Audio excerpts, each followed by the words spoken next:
We're going to go ahead and get started. So I just want to start with a good morning, good afternoon, and good evening. People are all over the world on this panel, on this discussion, and I'm so very thankful. My name is Idara Aquera. I'm completely honored and excited to be your moderator and host for this discussion. Um, Prior to us beginning, I just want to take a moment to say thank you so much for everyone that is here, the panelists. For those who do not know, they are coming from all over the world and at various times in the day. And I'm so thankful to them for saying yes, for sharing their experiences and their stories. And then, of course, to the audience, thank you for coming in, because whatever has brought you here, I'm hoping that you will find a pathway to whatever your next step will look like. As we begin today, I just want to keep three norms in mind. I want to make sure that we're leading with respect and care. We're going to honor the lived experiences. We're going to speak with intention, and we're going to listen to understand. I really just want to make sure that people are not debating or comparing their journeys, as we've all gotten here different ways. And whatever way has gotten you here and you are happy, that was the best way for you. And we just want to make sure that everyone gets the information that they need to make that same path that you did. The second norm is that we're going to share honestly and listen generously. And sorry, we should show up with openness and authenticity while also giving one another space and grace um, to share their stories. And then also, I want to protect the space. Understand that the people who are sharing their stories and their experiences and stories are rooted in trust. So please engage thoughtfully and try to not reproduce the stories without their consent. However, everyone will get a recording of this discussion, so please feel free to pass it out to everyone. But once you start to tell other people's experiences, some things might be lost. But please feel free to share the recording with whoever you feel would need it.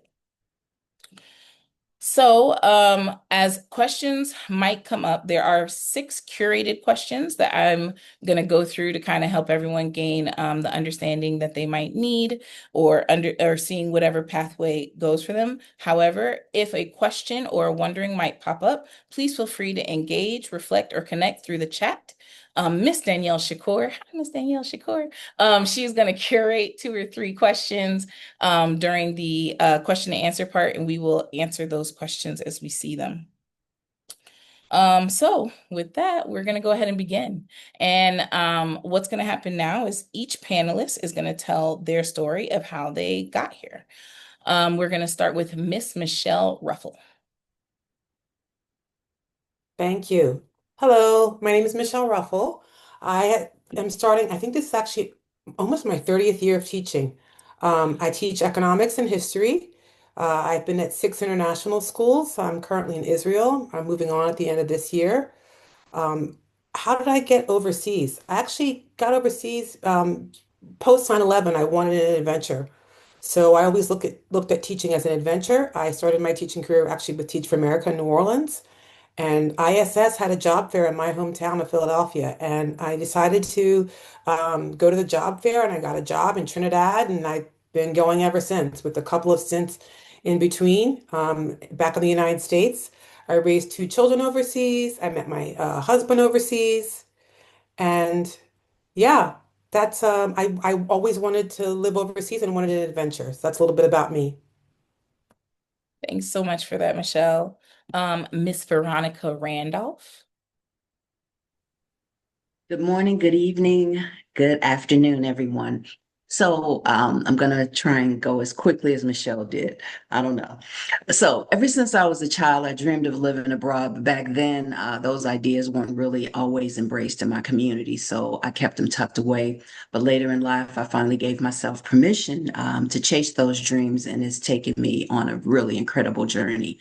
I've spent the last 15 years teaching business studies, IB, IG, CSE, A level in the United States, Sharjah, Mumbai, and currently in Vietnam, where I have one more year, 2027, and then I'll move on to some other opportunities. So along the way, I've traveled to more than 150 cities. Each place has kind of shaped my teaching, but it's also helped me see the world from a different lens. And my goal has always been to help students become globally aware, and build some innovative support programs at the international schools that I work in. So before education, I worked in the corporate sector as a technology trainer, helping new staff master the company's platforms. And I led some sales and branding compliance training, created the first gift apparel's catalog that strengthened the company's brand identity. And all of this transferred into the courses that I currently teach. And so when I look back, I see my career and look at my career, it's really about connection, whether it's through teaching, corporate training, cultural engagement, and bringing people together across borders and industries. And that's the story that I tell. Thank you so much, Ms. Randolph. Mr. Joel Jr. Laban. Hello, hi everybody. It is so wonderful to be here. It's such a joy and an honor to be in community with you all. Joel Yaban here. I work as the director of DIJB at the International School Services, but prior to that, I've been working in around four different international schools. I started out in international school in my home country as a host country educator, so that's where I started to build my career on international education, moved into Beijing, Brussels, Kuala Lumpur, and beginning next year, I'll be joining the American School of Bombay in Mumbai. And so, yeah, how I started, I don't think, if I'm thinking about it, I don't think my elementary school educators would imagine me being in international schools or imagine me being in education at all and one of those dysregulated students. But here I am, enjoying and loving the work that I do with children and the adults in our community. Yeah, thank you. Thank you, Ms. Laban. And Ms. Serenity Smith. Hello, everyone. Thank you so much for this opportunity, Adira. So yes, my name is Serenity Smith. I'm a New York City native, currently living and working in Accra, Ghana. I'm head of special education here for middle school and high school. This is my six-year international and my ninth year in teaching. Prior to Ghana, I was in Amsterdam, Netherlands, and ultimately how I got into education is pretty interesting. I was never a teacher at heart. Prior to becoming a teacher, I was working for the Obama administration in Congress and Senate through the Congressional Black Caucus Foundation. I honestly just wanted an opportunity to go abroad and to kind of just have like that young life of like, ooh, I just want to have a professional experience abroad. And so Adara actually introduced me to international education. And at the time, I also graduated from the New York City Teaching Fellow. So it's similar to like a Teach for America program. And through that, I became a special education teacher, which in some ways I say is a calling. And so I went into international education on a one-year contract, which extended now to 6 years, currently completing my doctorate with NYU Online in instructional practice and teacher development and systems design, and using my international school as a case study. And currently going to be hopefully going into consulting a little throughout Ghana and West Africa. And that's a little bit about me. Thank you so much, Ms. Smith. Mr. Hassan Bagura, sorry if I butchered that.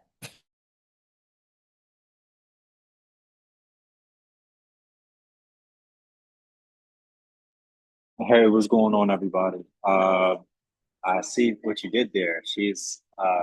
You're in Ghana, Serenity. I'm in Ghana too.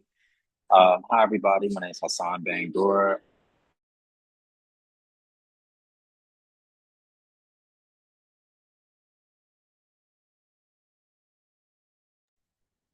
I think Hassan got a little frozen. I'm gonna make a quick detour to my other Ghanaian. Alex, you want to go ahead and introduce yourself, and then I will message Hassan.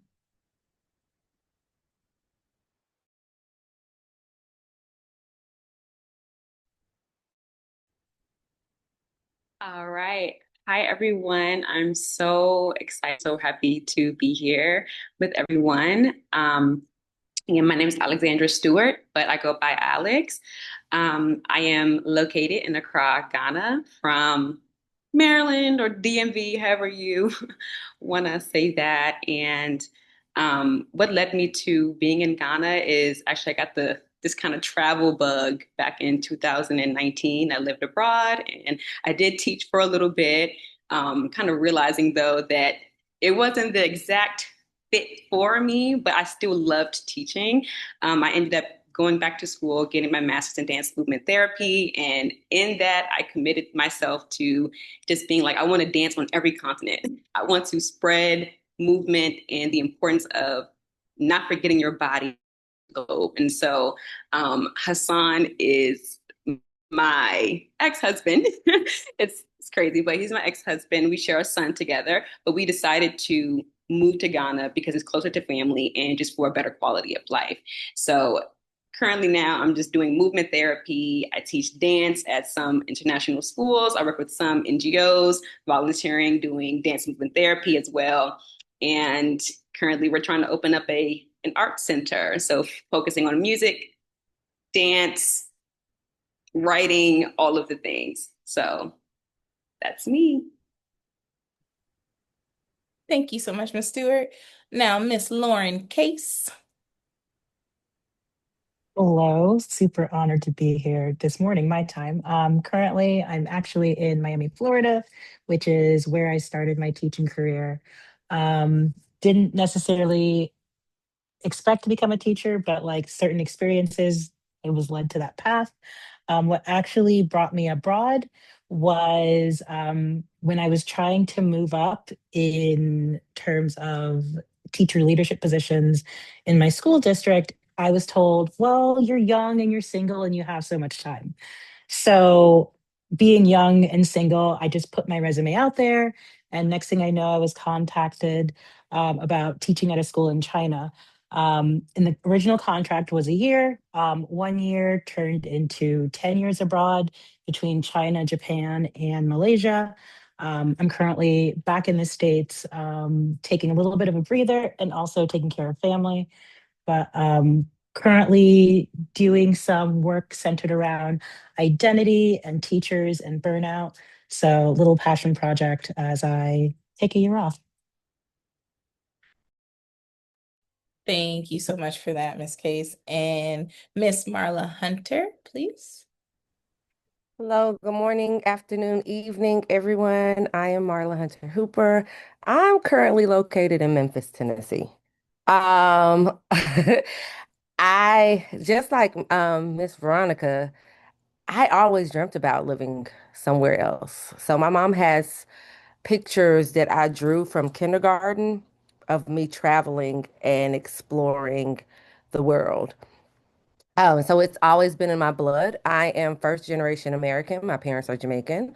Um, just like Joel, I do work with an organization. It's called ALOC, the Association of um, Leaders the Association of International Leaders and Educators of Color. I'm one of the founding founders of the organization. I have been in education for almost 25 years now.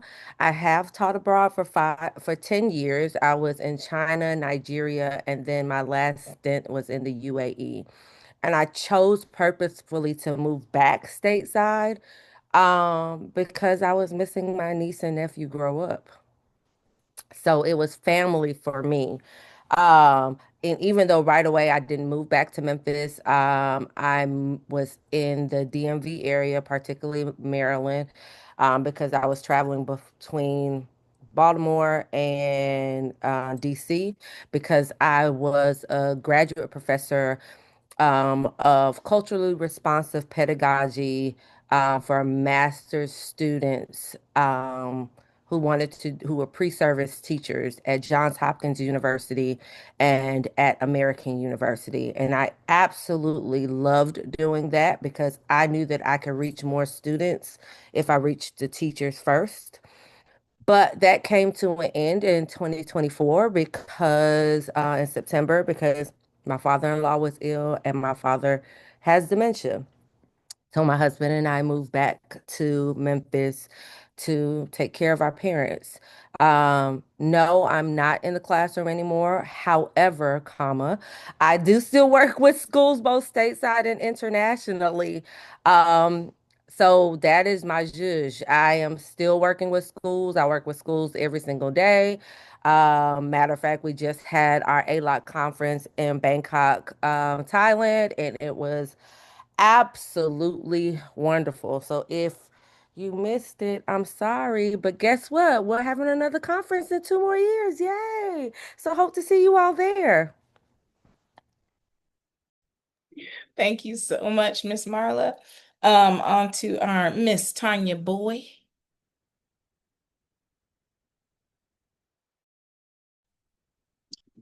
Hello, everyone. I'm Tanya Boy. I am from Baltimore, Baltimore, Maryland. And my teaching career has been 28 years. I did my first 3 years at a private African centered school in Baltimore, and then 25 years, or a little under 25 years, in Baltimore City Public School System. So I've done everything from teaching to mentoring to instructional coach, just ran the gamut in Baltimore City Public Schools. So I love Baltimore. But I am here in Mumbai, India, because of Miss Danielle Shakur.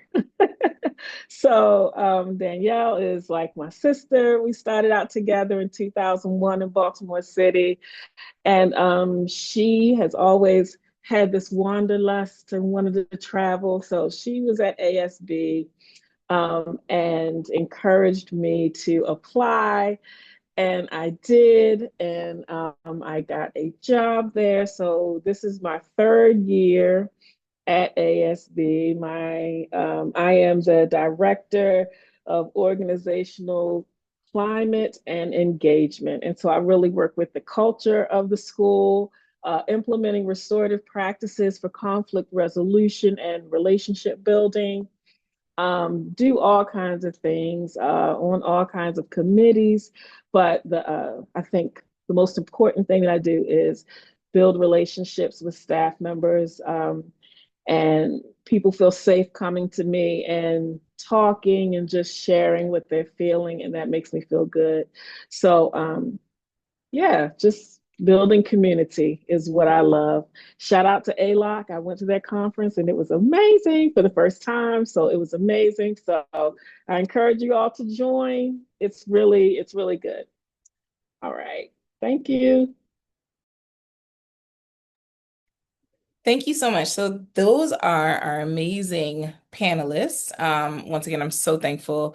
I've gotten an opportunity to meet all of them as I have been going through my little international thing. I'm not going to go too deep into me. However, I will just say, just because we got 2 minutes, I will just say I worked in America in Atlanta, Cobb County, really, for 7 years, and I've been in international teaching for my last 11 years. So I signed a 1 year contract. I was like, "Ah, you can do anything for a year." And much like Lauren, fast forward 11 years later, I can't see myself doing anything else.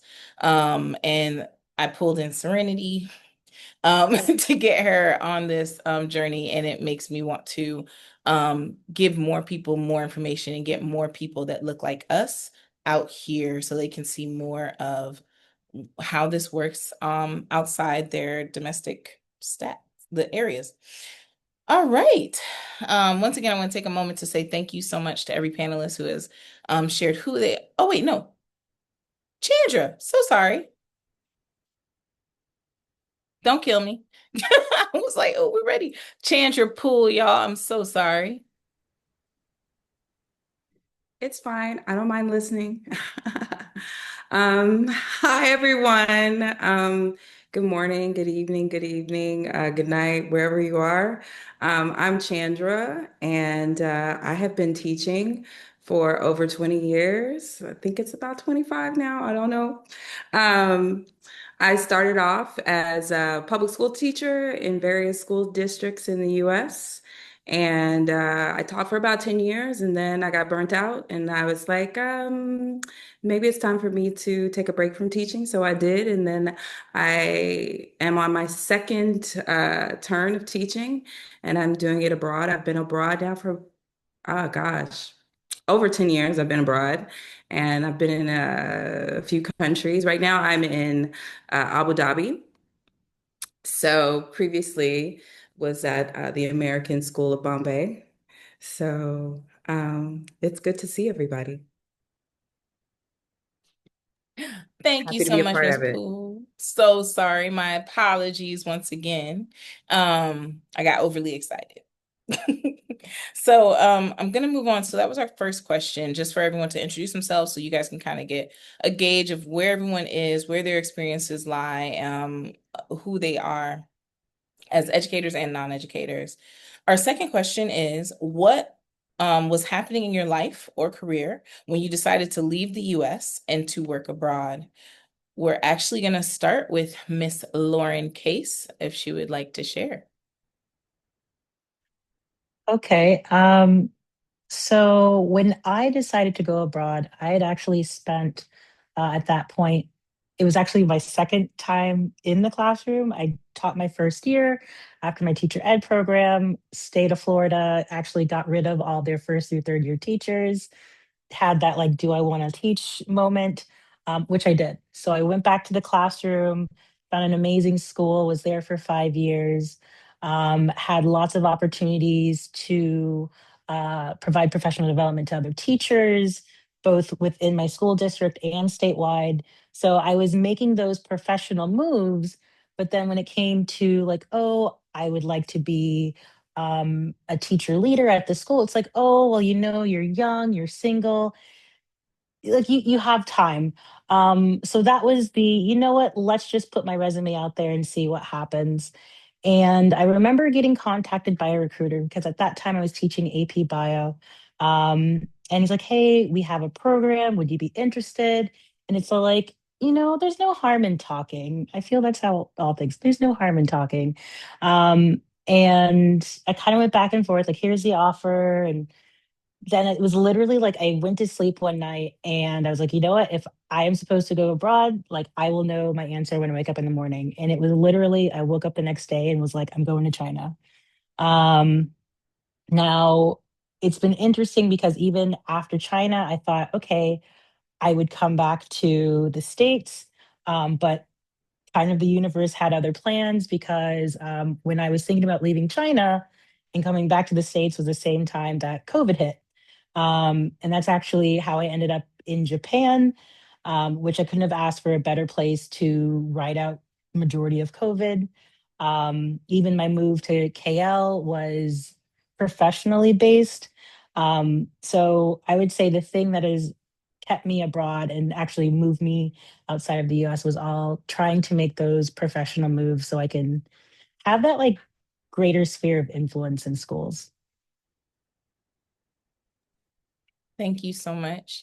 Chandra Poole, would you mind answering the question? What was happening in your life or career that made you decide, I'm going to leave the US and I'm going to try this teaching thing outside? So I taught in very high need schools in the US, and I wanted to do that, and I was happy to do so. But it took a toll on me, and I got burnt out. And I remembered my professor in college talking about how she encouraged us to go abroad because she did so when she was younger and it was a great opportunity. She taught through the Department of Defense schools. And that seed had been planted and I leaned into that. I was quite nervous to do it, not because I was afraid of going abroad. I'd always wanted to travel, and while I was in the States, I moved around a lot. But I was afraid to do it because what it meant for my family. I am from a big family, Southern, and none of us live outside of the US. And so it was a big step for me to go. And it's been a journey for me and my family. So I was a corporate trainer when I made the decision to go back abroad, to go back into teaching, to go abroad.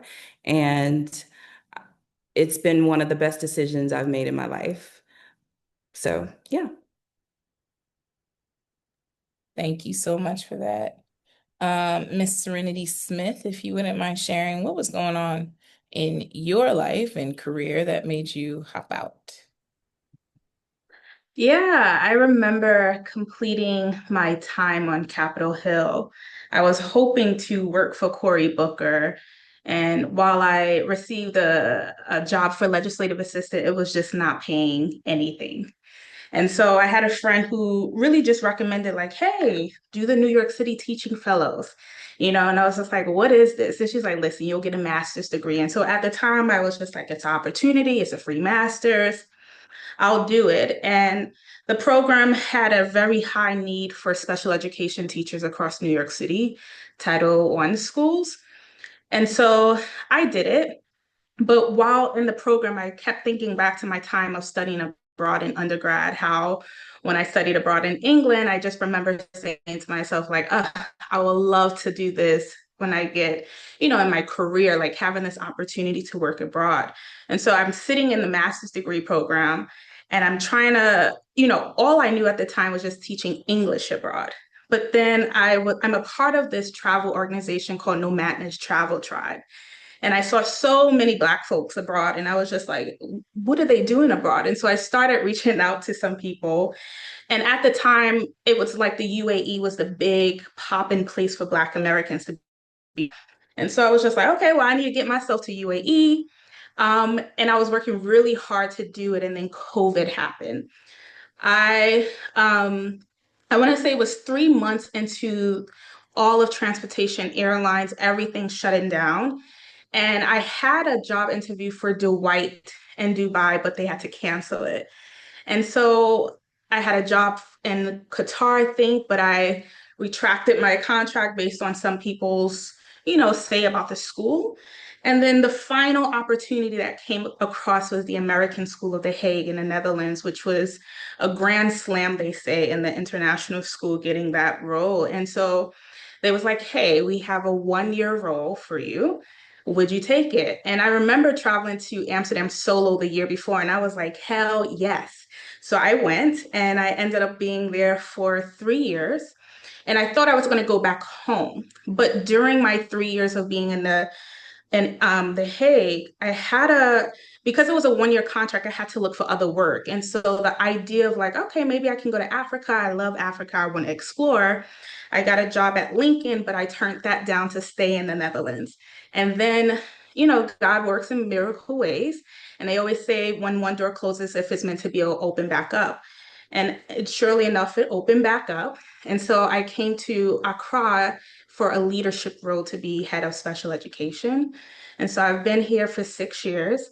I don't see it I never wanted to be an international educator that hops from country to country. But since being abroad, I've definitely seen how it's put my resume on fire, from starting out and what I wasn't really looking to be a teacher from the beginning. I was in policy and politics to now doing special education to instructional development to a doctorate to being from Europe to Africa. That's how I kind of got in here. Thank you so much. I'm going to have one more person answer who is non-education based. Well, she is an educator in different ways, but not the traditional. Alex Stewart.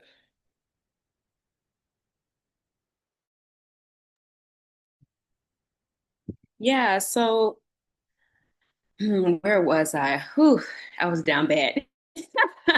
I was down bad. So I got my bachelor's in psychology and a minor in dance. And so immediately after graduating, I got straight into case management. And so I helped people with kind of like their case support, trying to get them medical supplies and just whatever type of aid that they can qualify for. And so I did a lot of house visits and a lot of paperwork. And me, I'm a freer spirit. I like to kind of roam. I like to kind of move around with my body, not with my car. So I literally was like, I need something else. So I got on Indeed and I started just sending out my application and I said, oh, China. So I saw a position for English as a second language teacher and I ended up getting the position, but I had to get certified. I had no certifications, no anything. She was just like, you know what, that's fine. Come on down. They had a home base or like a home school there. And so I got my certificate within like a month and a half. And then I was shipped off. I was gone. And my mom, as you can imagine, was like, girl, what are you doing? Why are you trying to be up and leaving the country all crazy like that? But I knew that in my heart that what I was doing was not fulfilling me and my body was shrinking and even just like my mental health was declining. And so when I went to China, I taught English and I taught, what grade was that? That was his first grade. And so they're young, really young children, and I taught about like 100 kids a week. And so in that, like I enjoy just being around children, one, and then I just love being abroad. So I was teaching English as well as dance. And so all of the teachers that were there, they were like, can you please create a curriculum? Can you please create something for the kids? Because the dance program was so nice and they really enjoyed it. And so after I finished that, I said, okay, this is something that I'm severely interested in. I must move, but I need to do it around the world. Like each part of the world needs to experience some type of movement that I want to offer. But I also wanted to do it in a way that was also therapeutic. So that is what led me to get my master's in dance movement therapy in New York. And I was there for a little bit. And I heard COVID around, but COVID happened. And so I ended up having to do dance therapy virtually. And in that, that kind of gave me a nice foundation to be like, ooh, actually, yes, I can, be physically in different countries, but I can also have outreach other places in the world virtually. So, few years later, I move around, jump around a little bit, and then it lands me in Accra, Ghana. Now, before I got to Ghana, I was teaching dance in Baltimore City, and I felt fulfilled being able to teach something, but the school system, I felt like I was shrinking and I felt like a little bit out of place and out of sorts.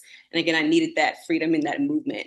So when I came to Accra, I had nothing, nothing, everybody, nothing lined up, just out here, just taking up the sun, eating the delicious fruit, eating the delicious food. Like I was just kind of like living life. But then opportunities started to find me.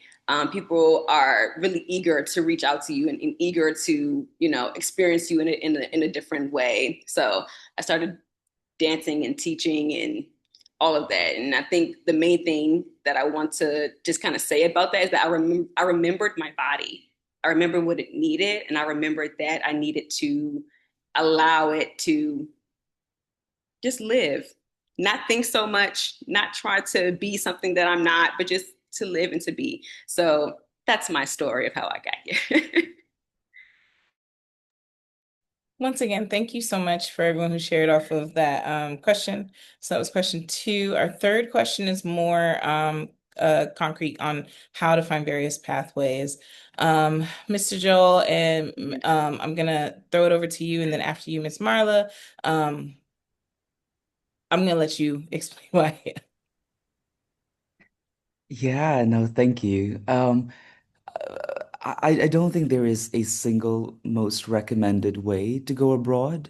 I think for me, when I think about it, there's really multiple pathways in international education or in education in general. I also believe that it's not international school is not the single pathway to make a meaningful impact in the world. I think there are so many um, educational systems that are also doing great things, including those schools in host countries, in different countries around the world. And I think I always would go back to the idea that it's about nurturing and harnessing our knowledge, skills, and dispositions for what makes impactful and meaningful learning. Um, and that the outcome of our work is really in the best interest of students, and the adults in our care. And so when you have that as a core and a foundation of the work that we do, um, the second layer to that would now be on the dispositions around openness to diverse perspectives and being able to design equitable and inclusive learning for all the kids who are in front of us, whether we teach in international schools or we teach in national schools that have incredible purpose and vision and mission as well. However, when it comes to the focus on the work on international education, while there are so many different recruitment agencies in international schools, what is also becoming more important and powerful is the community like this, and the community like ALOC, and the community like, that's the self-developed and self-created communities of educators and leaders that are learning from each other. Um, Partnering and building and coaching and supporting each other, and developing each other's competencies and holding each other accountable for the work that we do. And I think those are the critical components of not just from recruitment agency to community and partnership. And through that partnership, we begin to expand who we are as a community and who we are as an individual in international education. Yeah. Marla, friend, on to you. Um, so those who know me know I like to keep it real. Um, there are organizations that I will say I'm not going to tell you to use. I'm just going to put it out there. Because I'm also a representative of ALOC, right now we are boycotting Search Associates. And I can say this because we have already let them know. Um, Now, there are people who still choose to use them, and that is your prerogative. You can, as Joel said, you can use every and any organization that you choose to use because you have that right. But I need you to understand, as a Black and brown individual in this world, and we are the global majority, we are not looked as such. So, therefore, a lot of these organizations, the heads don't look like us. Typically, I know when a lot of us who've been in this realm for a long time, they were old and white and pale and male. They don't look like that so much anymore, but their diversity is more so of changing it to white and women. And that's how a lot of them feel that diverse is. Um, so you have to go in with the mindset that you are dealing with a subset of people who have always held this to their chest and for them. And you have to go and play the game, which is why we have these groups that we have created so that we can share the information that needs to be shared. A girlfriend and I, Keisha Hugh, well, last name is Aban now because she's married to her Ghanaian husband. We started when we were in Nigeria brothers and sisters working at international schools because we there really wasn't a space for just specifically international schools like that. You know, you had brothers and sisters working in or living in the UAE or Dubai or Abu Dhabi, brothers and sisters living in China. You had all those small groups, but you didn't have for international schools. So we did that as a place of people can ask all the questions that you want to ask. And you need to. You need to find somebody that you can ask the questions to, especially for the schools. And keep in mind, one person's experience is not going to be your experience. Whereas, like for me, I didn't enjoy the UAE. I'm gonna just put it out there. I did not enjoy living in the UAE. So I was one and done. But I have friends who've been there for 13 years. So again, you have to understand, even when you're going to um these meetings and these meetups for like to do your interviews with these organizations, you need to ask all the hard questions. And you need to ask to speak to people that look like you. Like you need to ask those things. What does diversity look like for you? And because DEI has now been rolled back by the US Department of Education, ask all the questions. Ask them. If they're going to change their name back, what are they doing? What are they not doing? And that also means with the community in which they live. Because international schools, when you go there, like some people just only deal with those who are at the school. So you need to ask the school and what do they do for their community as well.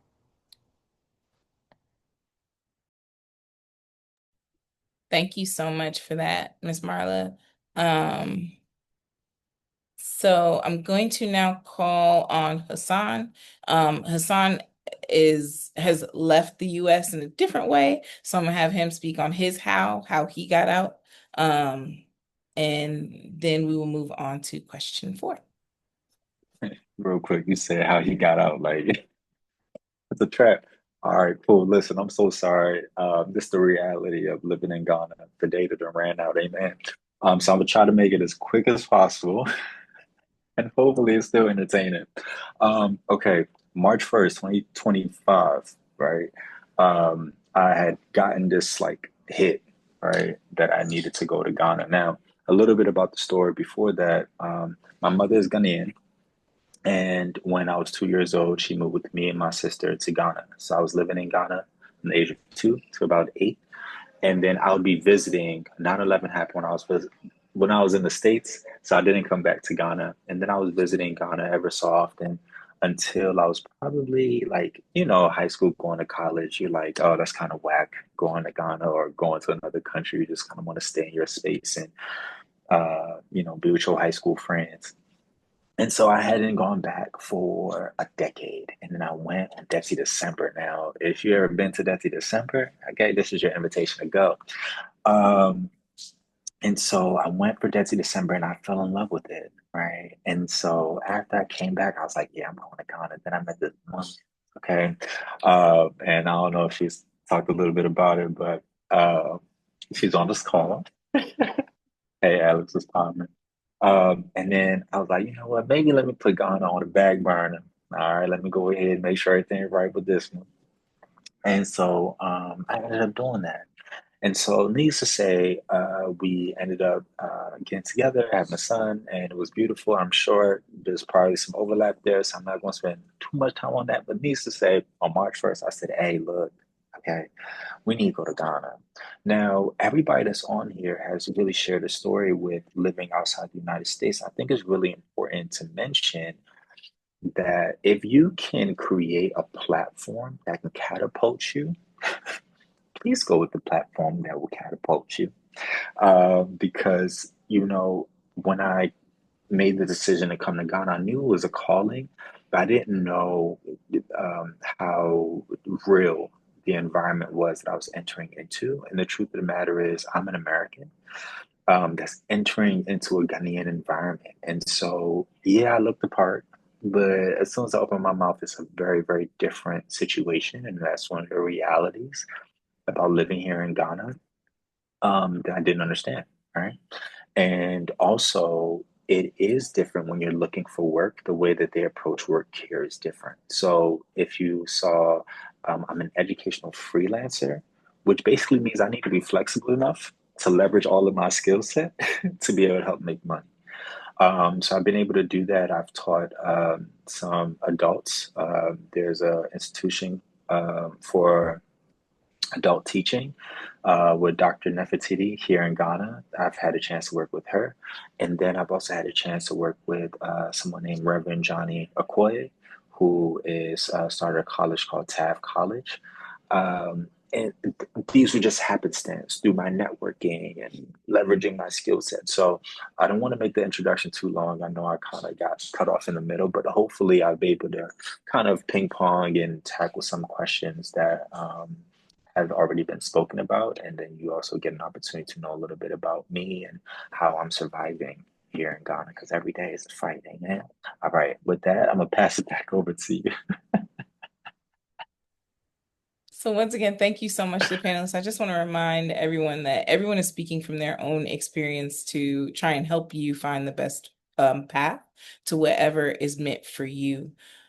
I'm hoping that this creates connection and reflection. And so please feel free to message in the chat. Some people have been answering questions. Thank you so much. Miss Danielle Shakur, for those who might have came in late, she is going to compile any questions that have not been answered that we feel the panel might be able to answer a little bit better at the question and answer stage. But we are going to try and get the stories and the experiences out there, the good, the bad, the everything. Okay. The next question that we're going to actually go into is, what has working abroad given you that you weren't experiencing in the US, and what has been harder than you expected? For this question, I'm actually going to start with Miss Michelle Ruffle. Okay. I wrote some notes down. So, um, obviously, travel, that's the obvious one. It's also given me, economic freedom. I feel like teaching abroad can be very lucrative. And I think that's something that was kind of, especially when I first started it, it was like at the forefront of my mind, the savings potential with the housing and the tax-free status. And depending on where you go, you can sometimes get a car and other things like that. So the savings potential can be quite lucrative. Um, Innovative teaching, I think for me, going into a school where I was able to come in and teach advanced classes and be innovative in my teaching was really, really important. And not having to be feeling free to do that. And because the schools are independent and small, they're quite flexible and dynamic. Kind of also like Chandra said, I come from a big family. We're not Southerners, but I always say all Black folks, all African Americans are Southerners. So we're from Pennsylvania, and coming home is hard sometimes. And it's not that there's not that the love there. It's sometimes you feel like a foreigner, kind of like what Hassan was saying when coming from some place and then you're kind of between cultures. It kind of that feeling. And I talked to Veronica about this. So I think we went back to the States around the same time and noticed we're both back overseas too. Like it was hard. It took me about 2 years. I spent 3 years in a boarding school in Connecticut. It took me about 2 full years to get used to being there and feeling, kind of normal. Again, I think those things are kind of harder than I thought it would be. Um, to echo what other people say, and I don't want to get too far off topic, but a lot of those, you leave the United States for whatever reasons, and sometimes you still face those, not sometimes, you still face those challenges and kind of what Marla was talking about the organizations and what they look like. I found for me, they were less innovative overseas in terms of DEI and hiring women and people of color than actually I found than elite boarding schools in the United States were, if you can believe that, that those schools actually were more innovative and things like that than international teaching was. And it's interesting now too. I teach in a place where uh, I'll just say this, things have definitely changed. You definitely notice a difference in the parents and things like that. I'm a history teacher too, so the vibe has changed as far as, feelings about what's history and what's to be taught and things like that too. But, obviously the innovative teaching, teaching advanced courses, something being lucrative, and the professional development also too, and being able to kind of, teach what I want and going out there and seek out professional opportunities has really been amazing. But there are still challenges to being, we're still working at a school where the majority of people at the school, at least where I have always been, um, don't look like me. And so there's challenges with that. Also, I don't want to take too much time, but also as a parent, there's a whole other layer to that of having your child go into those spaces too and facing those challenges too. There's an element of that too, which can be both, sweet and also too can be sometimes bitter. 100%. Thank you so much, Miss Michelle Ruffle. Also answering this question of what has working abroad given you that you weren't experiencing in the States, as well as what was harder than you expected. I'm going to have Miss Veronica answer this, and after Miss Veronica, Miss Tanya Boy. So to kind of piggyback on what Michelle was just talking about, what was the most difficult is when I returned home. So prior to coming to Vietnam, I was in the U.S. for almost 3 years, and as Michelle said, it took 2.5 of those years for me to reacclimate, if you will. I felt like a foreigner in my own country. The way the students look at you and teaching higher level courses in Atlanta, Georgia, and being a person of color and being a female and working at a school that was 70% white was very challenging. There were days where students would say things like, I didn't belong there. Mind you, my pass rate was 95%. But there was no acceptance. And don't get me wrong, it's not automatic going abroad either. I was fortunate enough to meet a lot of the individuals on this platform right now that helped me navigate this journey. Um, Again, the monetary, the affordability, it's a whole nother level. I feel like I'm a queen in most of the places that I have had the opportunity to work in. My health was negatively being impacted in the US, and all of that has turned around since departing. And so I feel really fortunate in that regard. Another hard thing is when I go back home over the summer months. Um, it's hard because my kids are there, but my son and his family, they're leaving next in April and they're going to Panama. And they're like, you know what? You inspired us to do this. And so I'm really happy that they've had enough as well. So that's what I would say would be some of the living abroad pros and cons.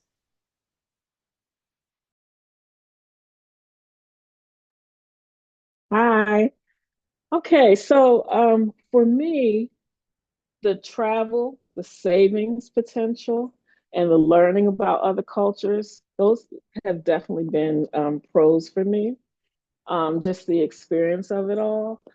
What I find about the school, though, is that, or with international schools, is that sometimes going there, I felt like there was this air with some of the people that international schools were better than public schools in the States.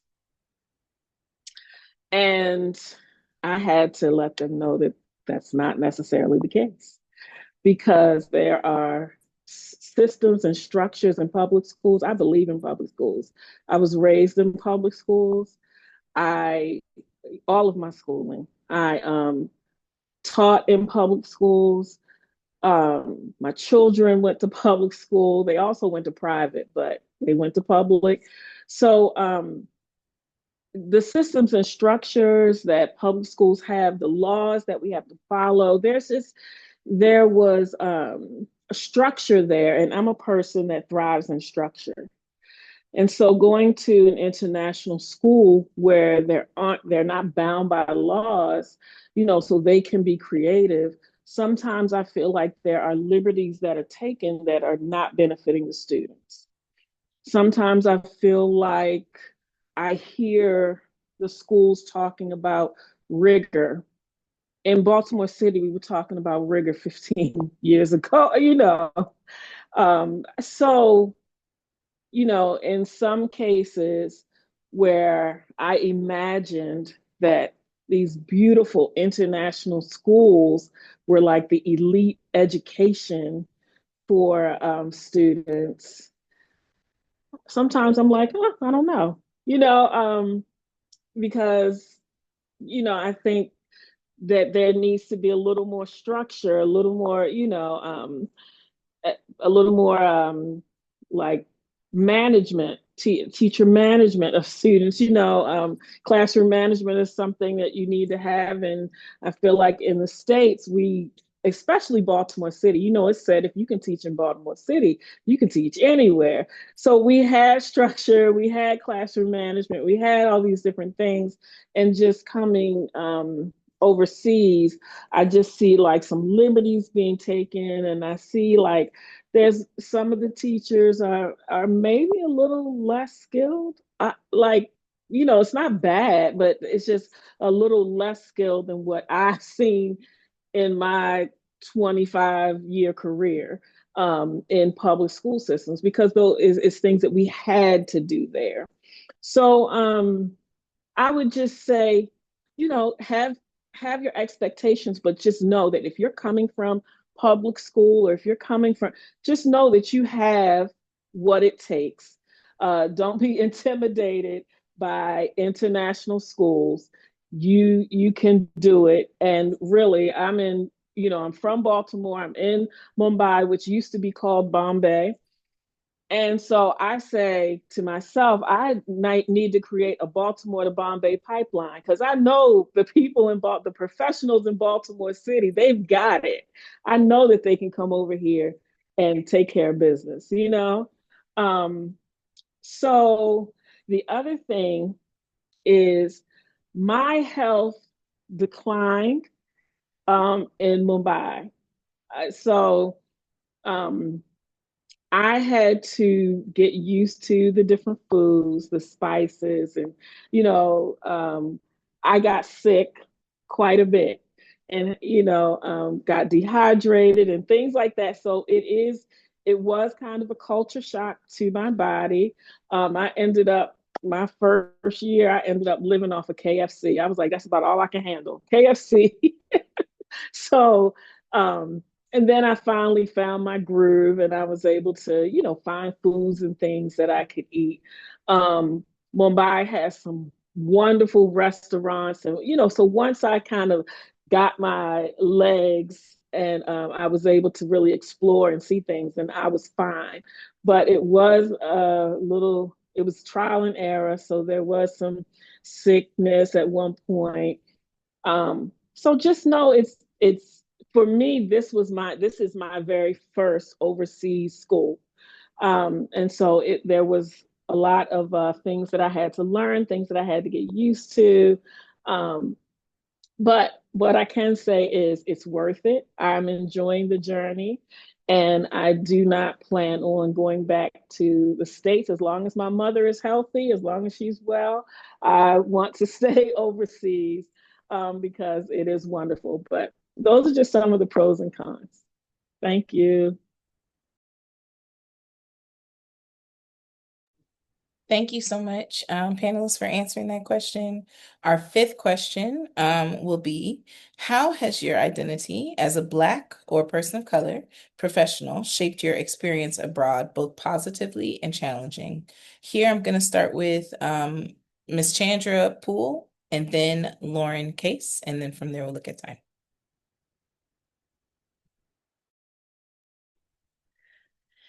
Um, I would say in many ways my identity has been shaped by teaching abroad, but I would think that one of the primary ways that I noticed immediately is that I'm very American. It took me going to live outside of the United States for me to understand that I too am American. While living in the United States, I've, my community has been othered for hundreds of years there. And so I was very much connected to the identity of I am Black. Um, uh, but when I first moved to China, that was my first experience living abroad. That's when I realized that I am also very American in terms of how I think, how I move through the world. And so it started me uh, on the journey of thinking about what it means for me to be an American, moving in international spaces where people don't expect me to be an American, because in a lot of places outside of the United States, people's notions of what an American is still very much white. And so, being a non-white American, moving around in international spaces, people,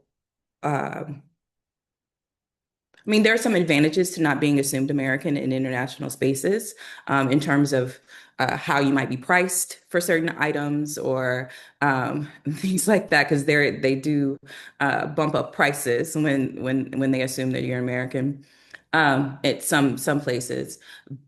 Mm, but it also made me challenge uh, my notions of what Blackness is as well.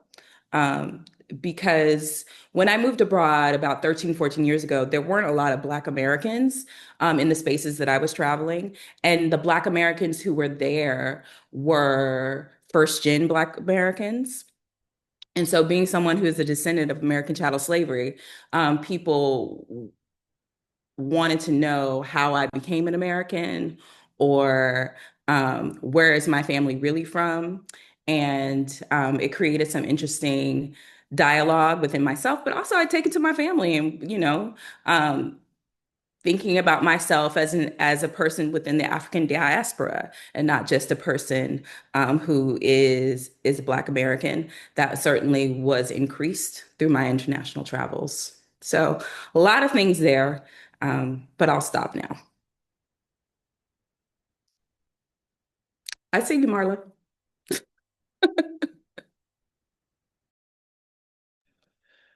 All Because right. I understand what you're saying. Like what you're saying makes sense, especially from a first gen American standpoint. I understand what you're saying.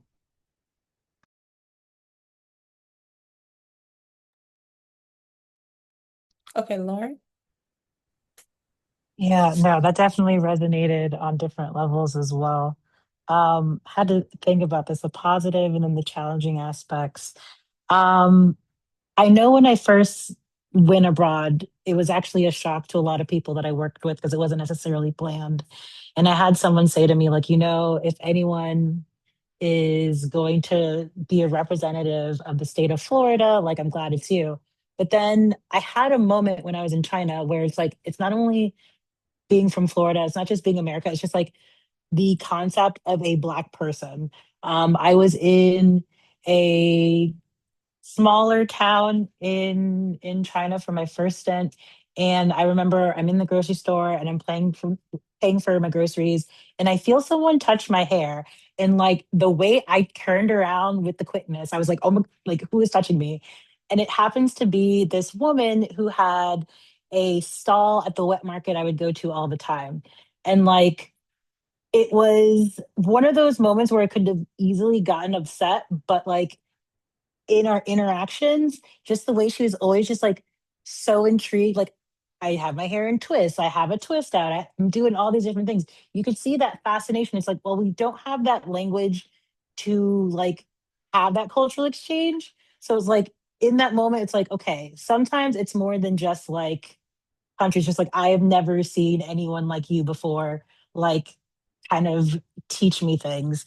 So that's been interesting in different ways. Another positive experience, at least from the professional standpoint, has been being introduced to ALOC, which I highly suggest join, sit in on some gatherings. That has been very helpful for me as a professional as I navigate um, very white spaces. At my last school, I was actually one of the recruitment points from a principal was, well, international schools are rooted in colonialism, which makes it very easy, at least in this city, to like find your footing. You don't need help finding housing, et cetera, et cetera. Which, like, I get it, but also, like, who says that? Um, and kind of with that, you still are going to deal with some of the same things that you deal with in the States, depending on where you are. Like, haters going to hate. And showing up as your full self, like the number of times I've heard, oh, you should show up as your full self in the classroom with your students, but to an extent. It's always to an extent. And that's just one of those things you're always trying to navigate. Um, but yeah, I think that's it. Thank you so much. Now I've reserved this time um, to answer any questions that may not have been touched upon by the panel. There's one question that was actually sent with the registration that I wanted to address. And since Ola Wale, you're here, you just said transitional higher education collaboration within the African diaspora. Um, can we help you with that question? Like, I didn't know how to process that. If you would like to speak on it.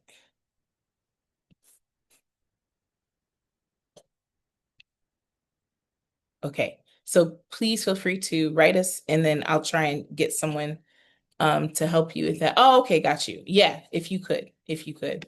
And just moving into okay. Ms. Danielle has sent me this question. I don't have prior teaching experience and I'm more interested in teaching adults instead of children. Are there any suggestions from the panel for this option? Does anyone from the panel have a direct answer for this question?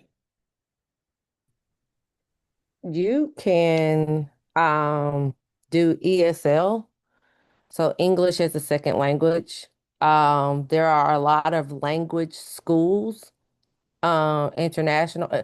Listen, there's language schools even in the United States. So you can teach at a language school and those are very tricky because you really got to read your contract. So those are different from international school systems. So like thinking you're a language school and a US embassy or American international or British international, Canadian, whatever, our private schools internationally are totally different. And a lot of times when somebody says I teach internationally, they automatically assume that I taught English as a second language. No, I have to explain to them, you picked up a school in the United States, you put it in a different country, I taught the same way. But at your English language schools, the contracts are totally different. The pay is totally different. Sometimes your living experiences are totally different.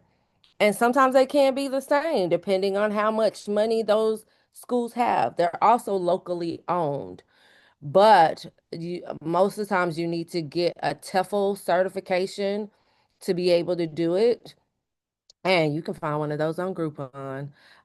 Get all your hours in. I tell people who want to go that route, go on Groupon, get you a TEFL certification, make sure it's at least for 120 hours so you can get up and go. But if that's what you want to do, you can do it. Get out however you need to. Thank you so much for that. Oh, sorry, go ahead. I'd also like to add on to what Marla was saying. Universities are also an option for people who, if you have a master's degree, universities are often looking for people from all over the world to come and teach within their faculty. And I used to come across those jobs whenever I was on a website called teachaway.com. Also, you could go into Thai online. There, I think they might be advertising university positions. LinkedIn is a great place to start looking at university positions as well. So,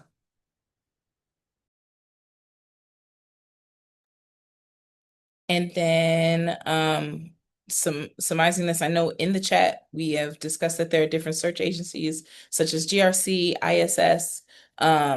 Teach Away is actually how I got out the first time. Teach Away or Teach Anywhere. There are two different ones. I don't remember which one I used, but one of those have. Is there anyone on the panel that can speak more directly to the application process? Some people just want to know, what do I do to start? I'm gonna if I go, I'm gonna talk for hours. Is there anyone that would like to uh answer that one? Like, just I'm a teacher, I want to teach abroad. What do I do to start? I'll do it. I did it recently, so I recruited this year. So you typically you get your CV together. You have to have your teaching philosophy, letters of, or they actually don't request letters of recommendation. You have to um, have referees that can speak on your behalf about your teaching experience. Some schools ask for a referral from parents as well as administrators and things like that. To be honest with you, even though I did have some of that, sometimes you've been teaching for a while and you can kind of, you don't need those recruiting agencies anymore. I think it's also not a bad thing sometimes to reach out to the schools directly. I think you can be I know I've had a lot of success doing that as well.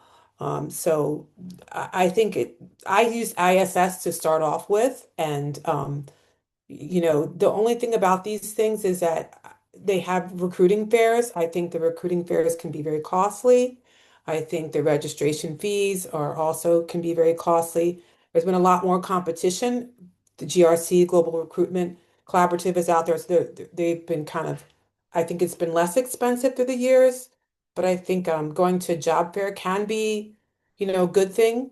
Because you can have, choices and meet people, but I do think that they can be, quite expensive. So they have job fairs all over the world, but if you're going to the United States, they tend to have them on, I think they have some in East Coast, West Coast, Boston, I know, and sorry, Cambridge, and they have fairs in San Francisco and things like that. Just take a look at, go on to these sites and you can see about job fairs. You mentioned Teach Away. Thai, I think, is totally online. I don't know if they have fairs, but ISS has a fair and other places like that.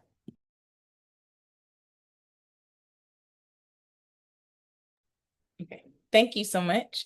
I'm just gonna quickly go into a few of these just because these are pretty simple. I can directly answer this one. Do you have to have a master's degree? You do not need to have to have a master's degree. You do not need to learn the native tongue. So, for example, there's a few of us that are in or have been in Mumbai. I do not know Hindi. I've lived here 7 years, still don't know it.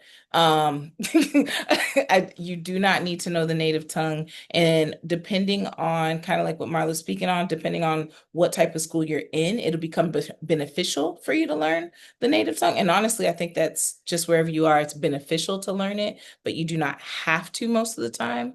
Um, the application process is about as long as if you were to apply to a school next door. The wait time. Anyone on the panel who wants to talk to this, for me, it's the wait time. The waiting for schools to respond, the waiting for the interviews. I feel like internationally, I've had the most like each school I've gone to has been like 2 or 3 interviews. So to me, it's the wait time can be long, but the actual application process, not long. And then I think that those are all the like straightforward questions.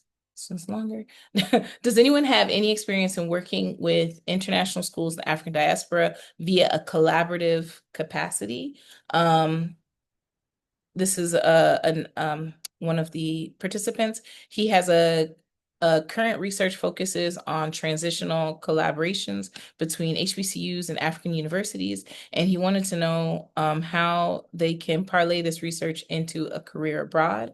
They have no teaching experience as of yet, but they completed a TEFL in 2020, but COVID in the UK prevented them from traveling.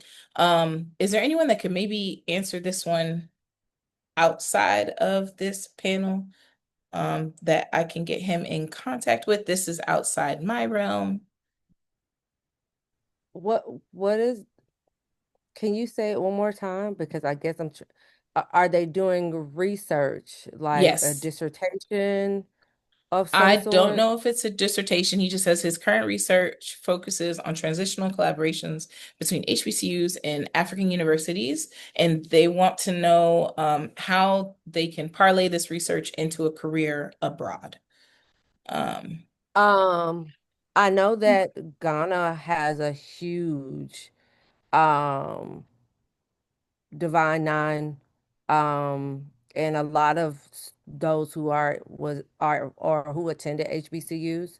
Um, so Serenity, I know you're there, but I know I was working with organizations and school and universities there, but y- it's very tricky because it's seasonal how it's done. It's very seasonal. So and it has to be those who are choosing to do it because they're usually nonprofits or private organizations. So they're not doing it if they don't have the money. Yeah, thank you, Marla. I would say that you have to probably be open to the fact that a lot of what you're doing would be voluntary. Research wise, I think being in Ghana, I feel like they look for people who are able to give back to the community, but you may not be able to um, be paid through this type of work.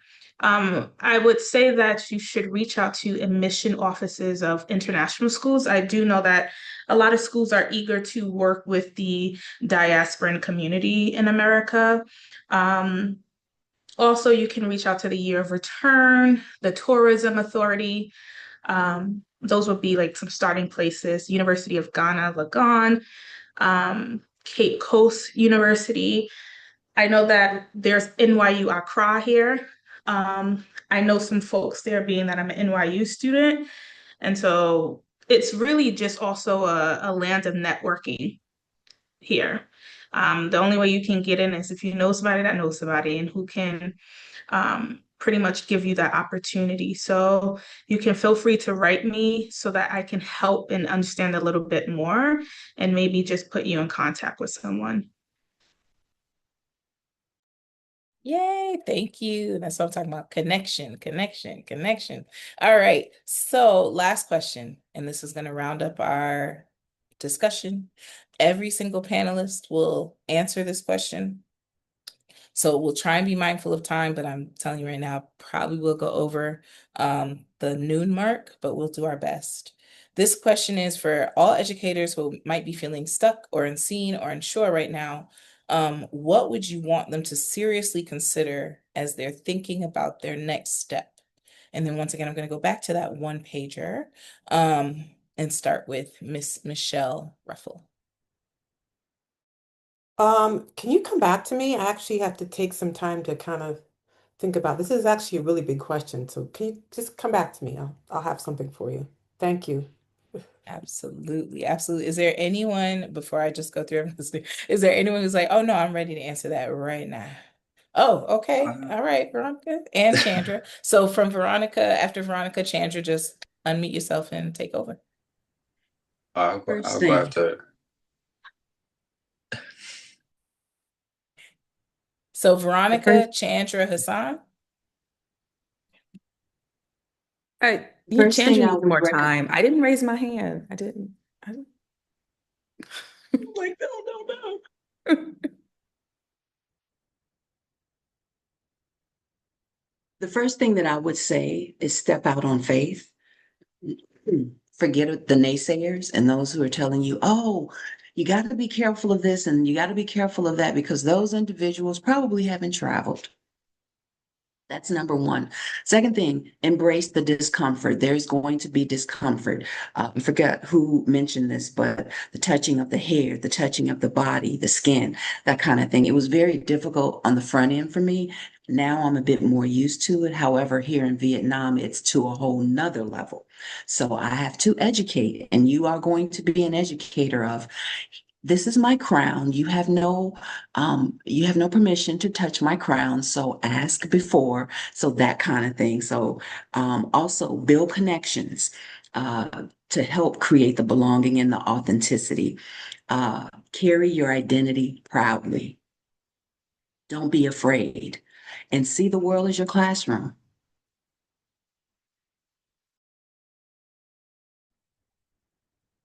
And that was so much wisdom. I feel like what can I even possibly say, Miss Veronica, to follow up after that? All that wisdom. I would say to give yourself time. You have been on a system that is very, very different from the rest of the world. And so a big part of the learning is just time. Give yourself a month, 2 months, 3 months, 6 months to just figure it out, understand the new terrain, the new culture, the new foods. And I find often whenever people are trying to do something like this, or they give themselves 2 weeks, 2 weeks is barely a vacation, um, or barely enough time to reset and actually be able to acclimate into a whole nother world, a whole nother culture. Ms. Veronica honestly said most of what I want to say, right? If you are looking for other people to validate whether or not you should take this experience, they're probably going to tell you no because they've never taken that experience. So that would be the worst place to go if this is something that's on your heart. And I think the last thing I would just share is just leverage your story. As you think about your story, what is something that you want to add to it, right? Because you can always go back even if it doesn't work out, you can always go back to what you've known. And so those would probably be my three biggest nuggets. Give yourself time. Ask yourself for other people who have done it. And then lastly, just leverage your story. Really think about when it's all said and done, what do you want to be said about what you've accomplished over the course of your life? Okay, go ahead, Michelle. I think I'm ready now.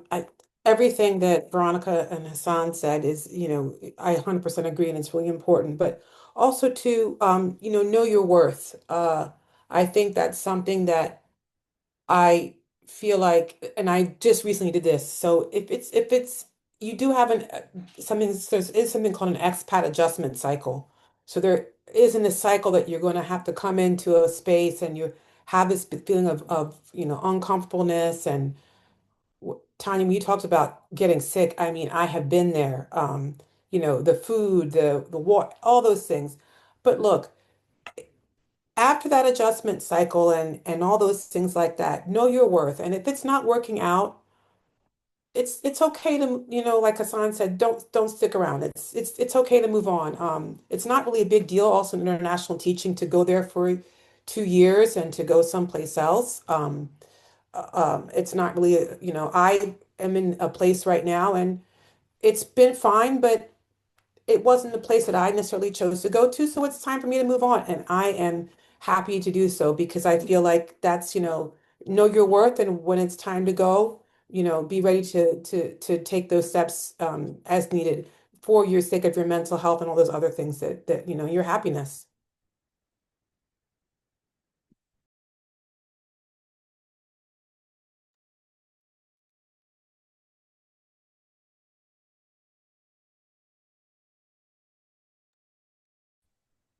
Okay. I would go back to something that was told to me when I was first recruited. My recruiter was actually a Black man from the UK. And he kind of had the same situation that I had where it was, you know, just go because you might like it, you might not. Like it's always easy to go back home. But I mean, you could go and go abroad and you might like it. So it's like, but you won't know that unless you actually take that first step and get out of your comfort zone.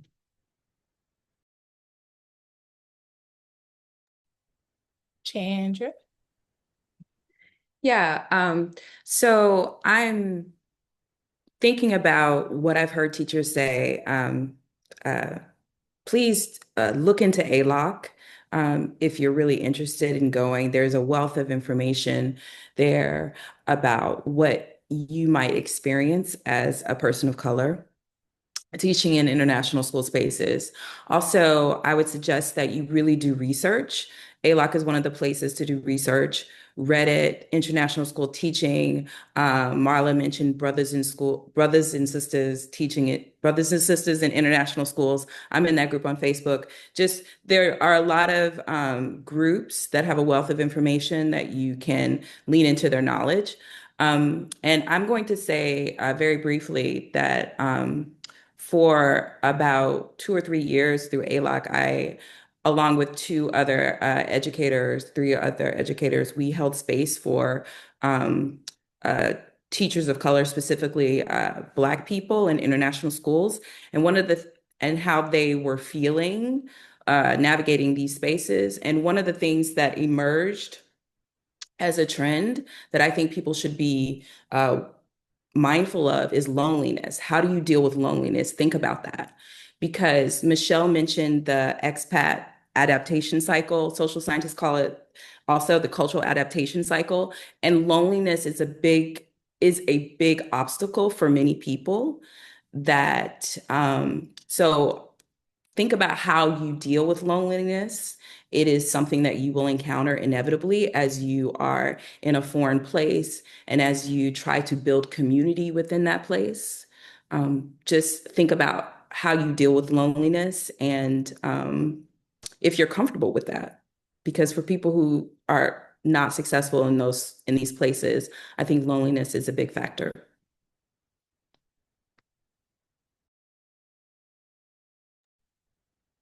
Thank you so much. Any other panelists? So offer some words of wisdom. Um, Chandra, I'm glad you said the loneliness part. Can Because you hear me? it's also loneliness coming back stateside. Sorry. Or wherever your home country is, because you have spent all this time building community with other people who look like you, but from all over the world. And now you come home and, or you come back to wherever home is, whether you are living in the original place you're from, um, and all you may have is family. That's how it is for me right now.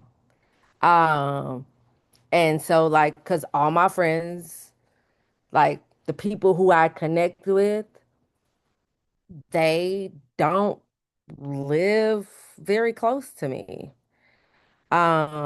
So it is a reverse culture shock going back to where you are from. And even though I've been back stateside for 5 years, there are just some things that I just find so wild and so dumb that happen every single day. So, um, loneliness can even be going back. So it is making sure you still like every day, like I make sure I have those time schedules for my friends that live other places so I can be able to keep in contact with them and call them and speak to them because it's a lot. It's a lot of either even when you're someplace or even when you decide to come back. Oh, and please save your money because there's no 50, there's no 401k. Oh, yeah. There's no 401k. You're not putting in if you're from the US, you're not putting in to US government. Everything is tax free, depending on what country you're in. There are some countries that do tax, like Brazil taxes. Um, they have also their government um, retirement that you can go back and get. But most countries, what you make and what you get at the end of the year, that's your retirement. So make sure that you are saving your money. Create your own retirement package for yourself. IRA, Roth IRA, you're like putting into your 401k that you may have had before, like all the things. All the things. Okay, now Alex is going to share.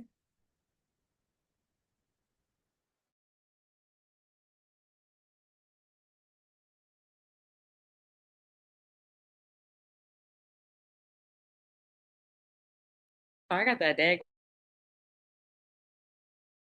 on delay.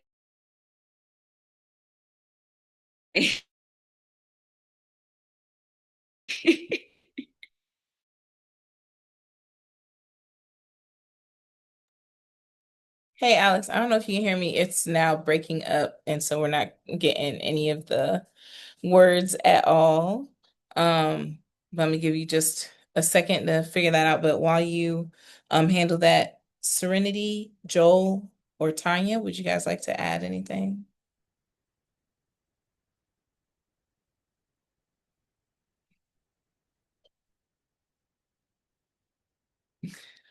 I can add, Dara.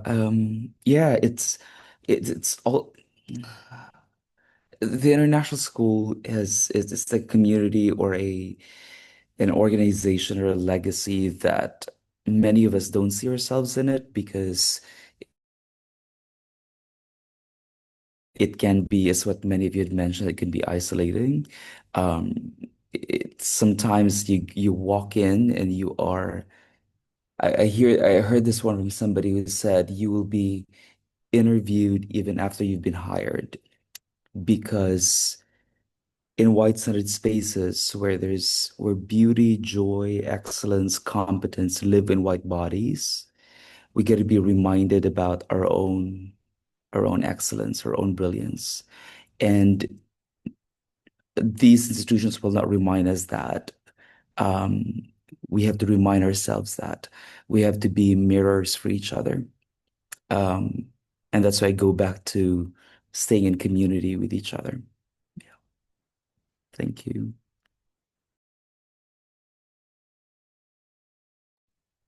All right, Serenity. Yeah, I want to just touch on, sorry if I'm frozen, but hopefully you can hear me. I wanted to touch on someone mentioning earlier about playing the game. And something that I've had to navigate and learn about being in the international space is that there's a lot of social capital that comes with working in this space. It doesn't matter how much you're educated, what intellectuality you come with, whether you're right or wrong. A lot of it is respectability politics, likability politics, social capital. And so you're coming knowing that you're not working for yourself, but you're working for others, right? You're here to serve a specific clientele. And so administration, parents, is all politics, and you'll have to learn how to navigate it.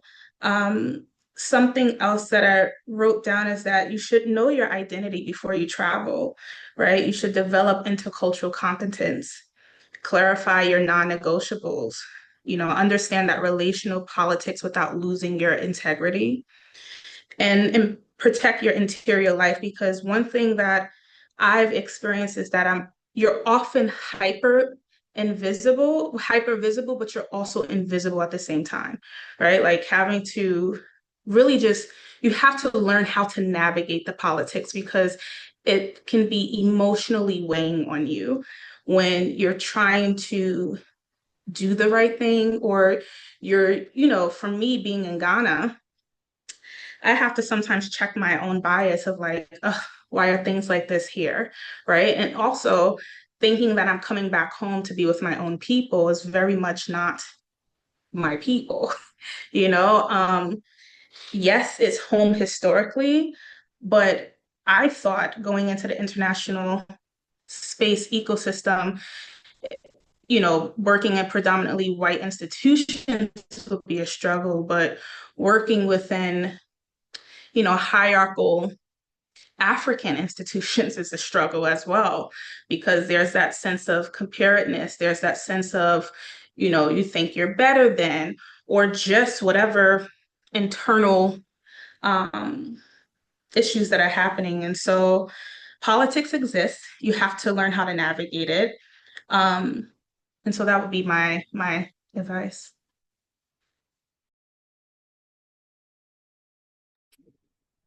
Okay, thank you so much. Tanya, did you have anything to add? Are we good?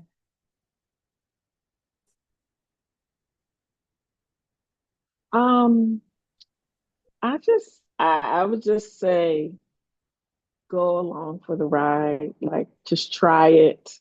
Um, you may love it. Um, I guarantee you'll learn a lot.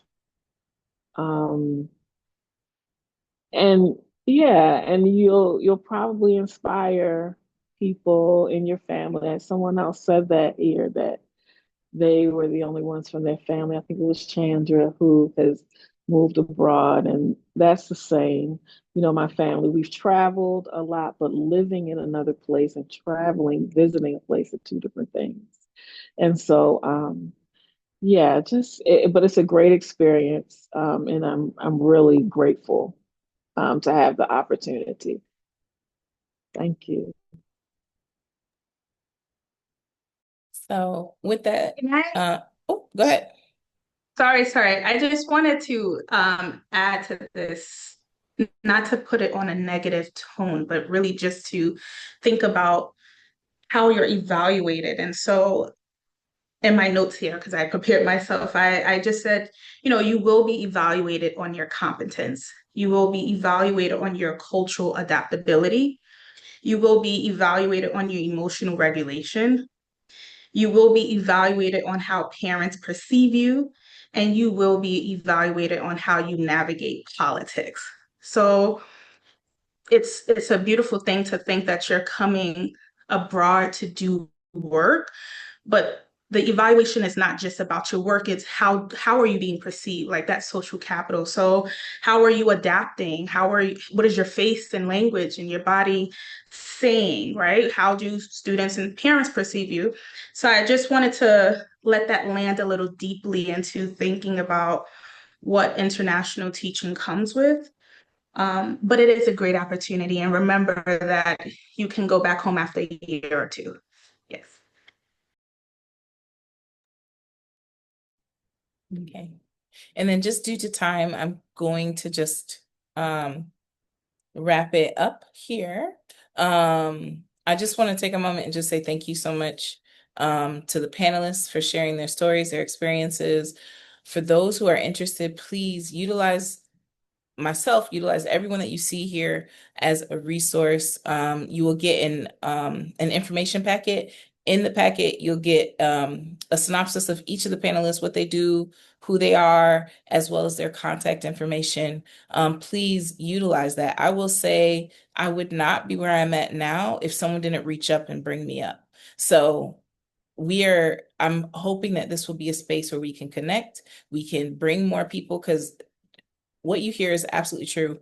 There is not a lot of people that look like us out here, and I'm trying to change that. One person, one HBCU at a time, one Black person at a time, one Black principal, one person of color. My goal is in 10 years, my daughter is taught at a full Black school, international Black school somewhere. So please, don't let naysayers who've never done it, never looked outside their city, tell you that you can't do it. You can do anything for a year to 2 years. And if you really hate it, try another country. That's what I say. And if you hate the second country, go home.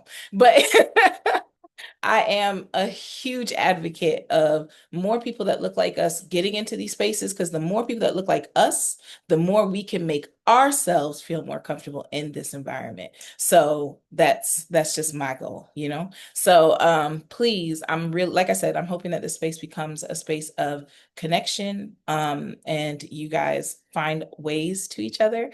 But yeah, once again, thank you so much for coming out. Panelists, participants, thank you so much. And I'm going to wrap it up here and just say, have a great day, afternoon, or night.